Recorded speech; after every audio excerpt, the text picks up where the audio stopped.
আসসালামু আলাইকুম। তো আমরা রাবার বাগান দেখার জন্য আসছি। তো আমরা কসের ফ্যাক্টরি থেকে বের হয়ে গেছি। তো এখন আমরা সামনের দিকে ঘুরতে যাব। তো সামনেই প্রথমে আমরা দেখতে পাচ্ছি একটি ট্রাক্টরকে দেখলাম। তো এখন এই যে দেখতে পাচ্ছেন ছোট ছোট গাছ, তো এই গাছগুলো হচ্ছে রাবারেরই ছোট চারা। তো এইগুলোকে লাগানো হয়েছে নতুন করে। তো আগে যে গাছগুলো ছিল সেগুলো কেটে মূলত ফ্যাক্টরির ভিতরে রাখা হয়েছে। সেই গাছগুলো দিয়ে রাবারের যে কষগুলো আছে এই কষগুলোকে পোড়ানো হয়। তো এই যে দেখতে পাচ্ছেন আনসার বাহিনী দাঁড়িয়ে আছে এবং কি ভিতরে অনেকগুলো ঘর। তো এই ঘরগুলোর ভিতরে সরকারি যে কর্মকর্তা আছে, যেহেতু এই বাগানটা সরকারের হাতে, তো এই জন্য সরকারি যত কর্মকর্তা আছে তারা এসে ভিতরে বিশ্রাম নেয় বা বাগানটা একটু দেখে শুনে যায়। তো ওই দেখতে পাচ্ছেন ছোট ছোট চারা, যেগুলো ওই পাশে দেখে এসেছিলাম। তো এগুলো মূলত লাগানো হয়েছে অনেক সুন্দর করে, দেখতে পাচ্ছেন। তো ওই যে ওই পাশে দেখতে পাচ্ছেন অনেক দূরে, তো সারিবদ্ধভাবে লাগানো এগুলো হচ্ছে মূলত রাবারের গাছ, বড় গাছ। তো বড় গাছ সামনে আপনারা আরও দেখতে পাবেন, এগুলো মূলত ছোটো গাছ। তো আমরা ওইদিকে যাইতেছি। এই দেখেন ভ্যানের ভিতরে পাতাগুলো নিয়ে যাচ্ছে, এগুলো মূলত রাবার গাছেরই পাতা। তো এই পাতাগুলো নিয়ে তারা বিক্রি করবে বিভিন্ন মানুষের কাছে। তো এই যে দেখতে পাচ্ছেন শাক সবজির মতো দেখা যাইতেছে, কিন্তু এগুলো মূলত শাক সবজি না, এগুলো হচ্ছে রাবার গাছের ছোটো চারা, যেগুলোকে লালন পালন করে পরে আবার লাগানো হবে। তো এই হচ্ছে রাবার বাগানের রাস্তা। তো দেখতেই পাচ্ছেন রাস্তাটা কেমন ভাঙ্গাচোরা মাটির রাস্তা। তো এই তো আমরা সামনে বড় গাছের দিকে চলে আসছি। রাবারের এই বড় গাছগুলো আমরা এখন দেখব। তো দেখেন সবগুলো গাছেই একটা গাছেও পাতা নেই। তো সব গাছের পাতা পড়ে গেছে, কারণ শীতের সময় গাছে পাতা থাকে না, এটাই স্বাভাবিক।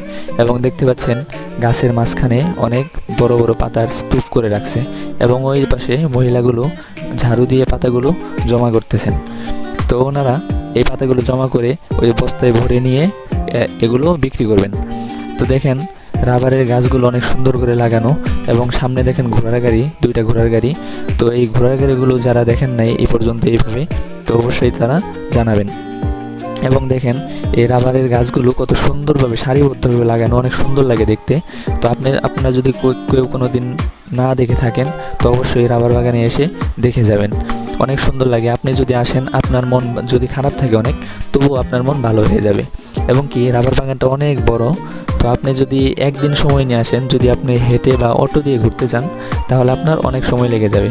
তো আমরা যেহেতু মোটরসাইকেল নিয়ে আসছি এবং আমরা বাইকেই প্রায় ঘুরতেছি, এই জন্য আমরা অল্প সময়ের ভিতরেই প্রায় আমাদের ঘোরা শেষের দিকে। এবং ওই দেখেন রাবার বাগানের ভিতরে এই গরুগুলোকে ছেড়ে ফেলা হয়। তো দেখেন আমরা যেহেতু আবদ্ধ অবস্থায় গরু পালি, তো এই জন্য অনেক কষ্ট হয়।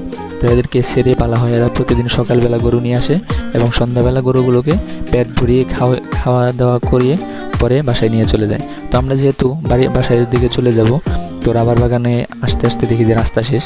তো এখন দেখি যে ধান ক্ষেতের ভিতর দিয়ে মানুষ যাইতে যাইতে রাস্তা বানিয়ে ফেলছে। তো এই দিক দিয়ে নেমে আমরা চলে আসলাম। তো দেখেন এদিক দিয়েও রাবারের গাছগুলো আছে। তো এখন হয়তো বলতে পারবেন যে রাবার বাগানের ভিতরে আবার ধান লাগায় কেন? তো ধানগুলো এই জন্য লাগায়, তো এই জমিগুলো মূলত রাবারের গাছ সহ লিজ লাগানো থাকে। তো লিজের সহিত তারা কি করে, এই বিভিন্ন চাষাবাদ করে, আনারস লাগায়, আরও বিভিন্ন চাষাবাদ করতে থাকে। তো এই জন্য আপনারা যারা ইতিপূর্বে কেউ না দেখছেন, অবশ্যই আমাদের কমেন্ট বক্সে জানাবেন এবং আমার চ্যানেলটা সাবস্ক্রাইব করবেন। তো যেহেতু আমারটা নতুন চ্যানেল, কথার মধ্যে হয়তো অনেক জড়তা আছে, এর আগের ভিডিওতে বলছি, তো কেউ কিছু মনে করবেন না। তো আমরা এই যে দেখতে পাচ্ছেন সবুজ শ্যামলের দিকে চলে আসছি। তো এটা হচ্ছে ভুট্টা ক্ষেত। তো এখন চলে আসলাম আনারস খেতে। তো দেখেন আনারস ক্ষেতটা খুবই সুন্দর লাগতেছে। তো আপনারা তো ক্যামেরার মাধ্যমে দেখতেছেন, যদি সরাসরি দেখেন তাহলে আরও অনেক সুন্দর লাগবে। তো আমি আপনাদেরকে রেকমেন্ড করব, আপনারা সকলেই রাবার বাগানে এসে ঘুরে দেখে যাবেন। যদি আসেন অবশ্যই আমাকে জানাবেন, আমি আপনাদেরকে সহযোগিতা করব ইনশাআল্লাহ। তো দেখেন মাটির ঘর ওই পাশে দেখা যেতেছে, মাটির ঘর। তো এখন তো মাটির ঘর তেমন একটা নাই, তো আগে ছিল। তো এটা হচ্ছে ভুট্টা ক্ষেত। তো আমরা ঘুরতে ঘুরতে অনেকটাই ঘুরতেছি। তো যেহেতু অনেক সবুজ শ্যামল জায়গা, তো ঘুরতে অনেক ভালোই লাগতেছে। তো এখন দেখেন এটা হচ্ছে সরিষা ক্ষেত। তো সরিষা ক্ষেতের পরে আমরা ঘোরার জন্য অন্য দিকে যাইতেছি। তো রাবার বাগান যেহেতু দেখা শেষ, তো এদিকে আসছি, এদিকে আর অনেক জায়গা আছে। তো ভাবলাম যে এদিকে ঘুরে যাই। তো দেখেন এই যে কলা গাছে কলা ধরে আছে। তো অনেক সুন্দর লাগে আসলে দেখতে। তো আপনারা অবশ্যই আসবেন এদিকে, এসে দেখে যাবেন। তো এটা হচ্ছে পেয়ারা বাগান।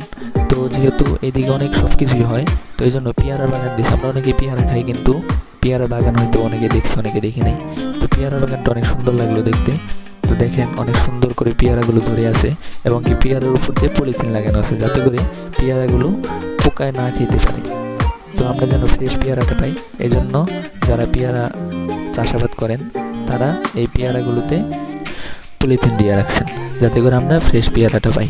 তো দেখেন আমরা সামনে একটা ঘোড়া দেখতে পাচ্ছি। তো লোকটা ঘোড়া ধরে আছেন।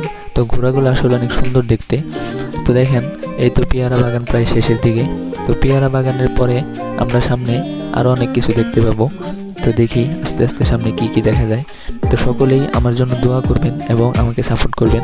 তো দেখেন এগুলো হচ্ছে আনারস গাছ। তো এই আনারস গাছগুলো, এগুলোর ভিতরে মূলত আনারস ধরে নাই, এটা নতুন বাগান। তো এই নতুন বাগানের ভিতরে আনারস ধরে নাই। তো এটা হচ্ছে আমের বাগান।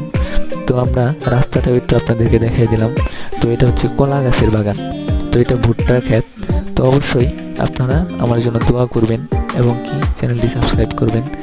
দেখেন সবুজ শ্যামল জায়গা, দেখতে সবারই ভালো লাগে। তো অবশ্যই আপনারা দোয়া করবেন, ভালো থাকবেন, সুস্থ থাকবেন। তো দেখতে দেখতে আমাদের ভিডিওগুলো শেষ হয়ে গেল। সকলের কাছে দোয়া চাই। আসসালামু আলাইকুম।